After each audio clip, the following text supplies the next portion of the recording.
السلام عليكم ورحمة الله. نكملوا الأسئلة.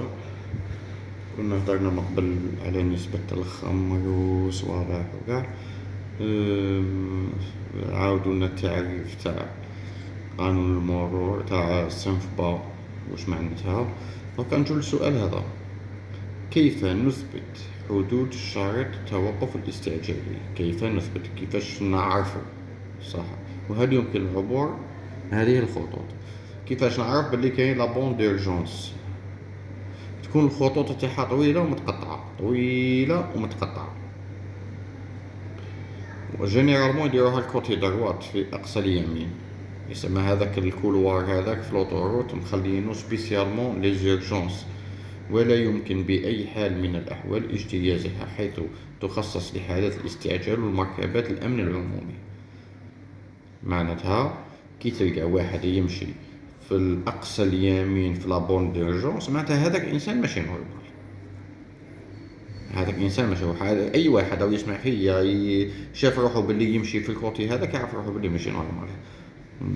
بالك هم جايبين بلومبيلونس واحد مريض راح يموت، يسمى في جالك يبقى يستنى، في جالك يبقى يستنى.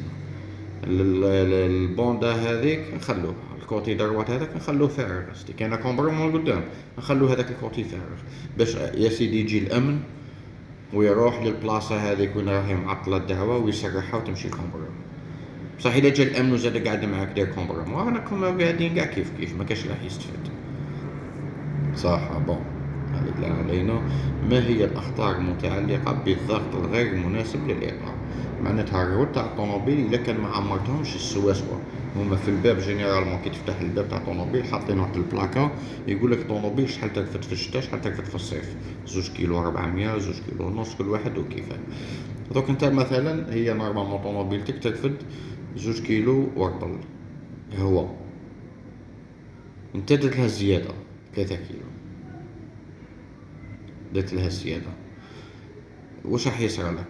في حال في حالة زيادة الضغط ينقص الالتصاق، معناتها الطوموبيل توليك شغل مع الجودرون ماهيش لاصقة مليح. ايماجي حاجة ما فارغة شوية، حطها فوق طابلة ولا فوق عفسة تاخذ مساحة كبيرة، هاي شادة الأرض. بصح كي يكون معمرة زيادة عندك تولي شادة غير خفيفة، تولي البنو يقيس في الأرض بحاجة خفيفة بعد 10 سنتيم ولا. علاش؟ راهو معمر زيادة، ينقص الالتصاق، والالتصاق هذا كي ينقص واش يصرى؟ تخبط رجلك على الفران تولي تدور، تاكسيليري شوية زيادة تولي تدور لك في الفيد، يدير مشكل الالتصاق هذا. خطر دوران العجلات دون تقدم السيارة لفقدان الالتصاق، أنا دوكا قلناها. خطر تمزق العجلات، ما قوة اللي يدورو معناتها هذيك 10 سنتيم هذيك اللي تسخن بزاف، كي تبقى تفريني ولا تبقى تاكسيليري ودور لك في الفيد تسخن بزاف تنجم تقطع. صح. اذا كان عمرناها ناقص، هي ترفد 2 ورطة درت لها قل، زيادة حرارة العجلات، معناتها اللي عوض باش البنو 15 سنتيم اللي تقيس في الارض تولي 20 سنتيم قايسة في الارض. ودائما الوسط يكون سوليد والجنب مع الجنب قاع تكون شويه رهيفه. الا سخنت لك الطوموبيل بزاف تنجم تكلاطي لك، الا سخن البنو بزاف. ايه تمشي بها مده هكا، تمشي بها مده البنو يولي معوج، يولي ماهوش صالح للاستعمال، وخطر الانفجار تنجم تكلاطي لك. نورمالمون ما شاء الله مفهوم هذه.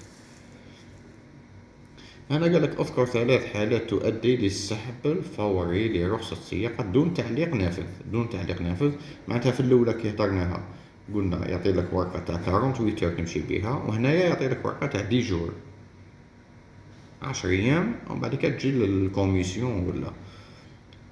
كاين حالات هما يحط لك لو بلو نيسيسير عند تخفيض الغير عادي للسرعة دون سبب، دون أسباب حتمية من شأنه سيولة حركة المرور.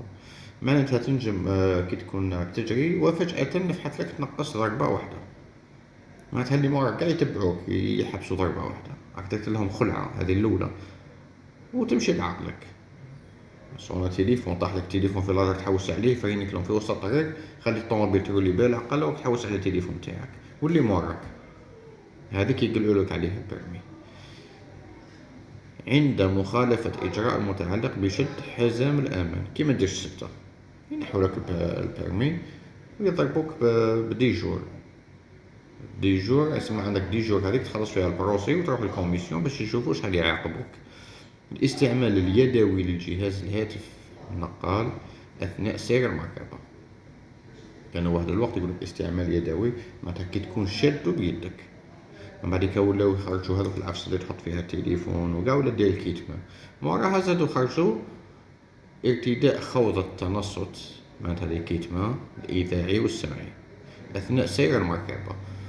وشنو هي قانونيا يقول لك إلا كنت دايرهم في زوج ثم ينحوا لك كوارت، إلا كنت داير وحده برك عشان دايرهم في زوج تلي صوني لك ولا ما تسمعوش ما تسمع والو، دير وحده راك تهدر بيها وراك تمشي بصح الوزن الاخرى تسمع كلاكسون ولا كش عفسه.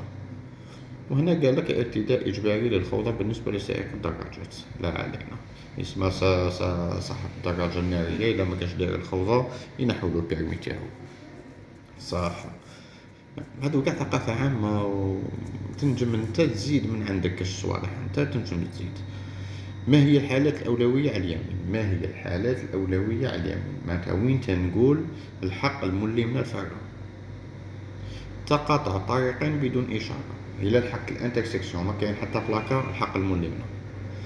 أمام الضوء الأصفر الغماز بدون إشارة أخرى، معناتها كاين ضوء أصفر غماز وحده ما كاش معاه بلاكا، ثم نقولوا الحق الملي من الفرع. وكنا قريناها في الكتاب وفي الدروس، تقاطع طريقين بالضوء الأصفر الغماز والحق الملي من الفرقة. أمام إشارة تقاطع طريقين ثانويين معناتها البلاكا يسمى البلاكا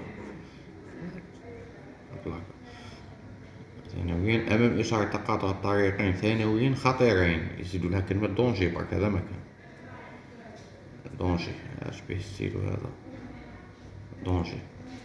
أمام تقاطع طريقين رئيسيين خطيرين كما قريناها البارح وريتها لكم في التصويرة من هي مكتوبة دونجي اي بيريوريتي ا دروات، مكتوبة من تحتها بيريوريتي ا دروات، معناتها تلقى تقاطع طريقين ودونجي و بيريوريتي ا دروات. ثم تعرف بلي راك في طريق كبيرة صح بصح اليوم قاطعك هذاك ثاني في طريق كبيرة، ما نقولكمش في زوج عندكم الحق باش تدخلوا في بعضكم بعض، مالغري راكم في زوج في طريق كبيرة بصح كي توصلوا للانترسيكسيون سبقوا اليمنى. وكاين باليز تقاطع طريقين خارج المدينة اللي كنا هدرنا عليه جاي هكذا وفيه شغل خاتم في الوسط احمر. هذا هو الحالات الأولوية على اليمين. شحال رانا ملاحقين ويمين يتعب بزاف. هذا هي راك باش ندخلو اصلا نشوف علاش نديرو مازال هنا خلاص يبدا سؤال جديد. هنايا يبداو أسئلة جديدة خلاص هيا من بعد إن شاء الله.